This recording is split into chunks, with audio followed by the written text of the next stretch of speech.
Alright guys, this is Monica here. I just installed my Vararam Air Grabber for my 2015 Ram. I obviously got the painted top, but this is what it looks like finished. It took me a little longer than the actual 15 minutes than what the instructions said, only because I decided to cut everything away as I went, so I didn't have to go and take it apart again later and do it again. So there's my painted top. I didn't go traditional Hemi orange or anything like that because my interior is black and green.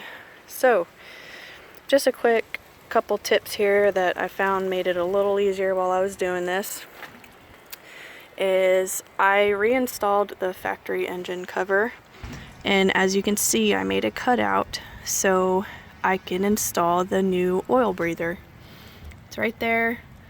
I know my cuts are ugly. I will file those down later, but anyways, so there's that.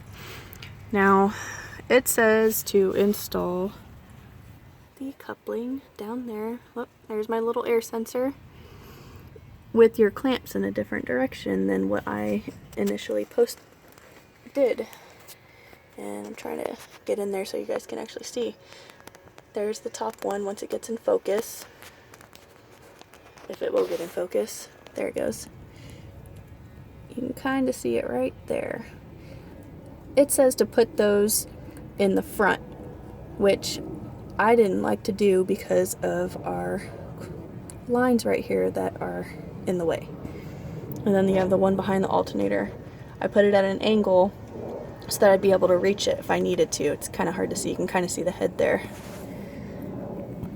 And I installed the air sensor there. Now you're supposed to put that in the same direction that it came out on the factory air box. So that's what I did. Now it also says to remove this front cowling here, and you're supposed to take these clips off and they're supposed to pop out just straight up with a screwdriver.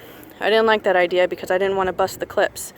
So what I did was, once I got the tube underneath this seated on top and the bottom one clamped tight, I set the grabber assembly on top and I got a dry fit to see where I would have to be cutting on the front cowling. And then I took this back off once I kind of got an idea where my lines needed to be, so I kind of went with the box here as my guide. This one I had started here, I'm sorry, you can see the line there, but then realized that this wasn't coming all the way down the way it was supposed to because I had left this piece here, so I just cut that out so it comes all the way down.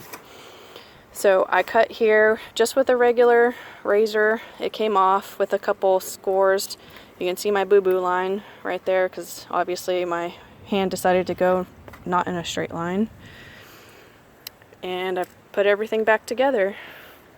The installation was pretty easy, but like I said, it took me a while because I wanted to cut everything away and just do it the first time, and I can file everything and make it pretty later. And the only reason I wanted to go with this air intake system was so I can have space for a secondary battery for all my camping stuff and my lights. So that is what the space looks like, which I found was really hard that nobody was posting what the passenger side would look like after they have taken out the factory airbox. So you have a huge amount of space to put a secondary battery. Alright guys, I hope this helps everybody out. It sounds pretty awesome, but I haven't driven it yet. Like I said, I just finished. So there she is. All nice and done and pretty. Good luck, guys.